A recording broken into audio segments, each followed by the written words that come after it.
Swerte natin, Masters, may load tayong Gen X1B. Ito ang isa sa pinakamahirap na i-load na engine dahil napakataas niya and napaka-wide niya. Ang length width height niya ay nasa 232 inches by 126 and 122 ang height. Ilang inches na lang, halos ka-size na niya ang side cargo door. Ito ang itsura niya pag walang cover. Napaka-powerful engine ito, Masters. At Boeing 787 and Boeing 747-800 ang gumagamit nito, Masters.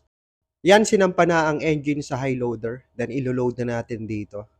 Sa loob ng Boeing 777 freighter, center load tayo and it will take 4 positions. Pag naglo-load ka ng 20-foot pallet, 2-man operation ito. Ako ang nasa main control and may isa naman para sa 20-foot pallet operation. And pag mga ganitong klaseng cargo, dapat may lookout ka rin. Yan, Masters, ang sinasabi ko. 2 inches na lang, matatouch na yung ceiling.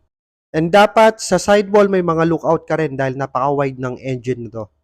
Hindi ko na siya na-video dahil nagdagdag pa kami ng mga straps. Dahil floating pallet siya, kailangan mo magdagdag ng straps para secured ang cargo.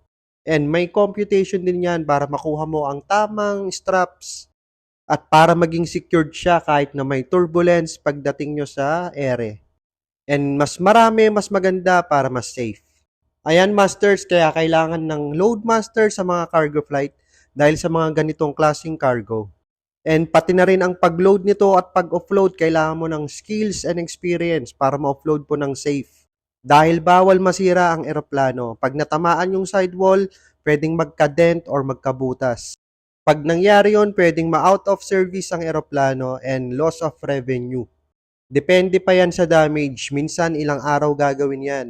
Minsan aantayin pa yung parts ng eroplano bago matapos. Thank you for watching, Masters!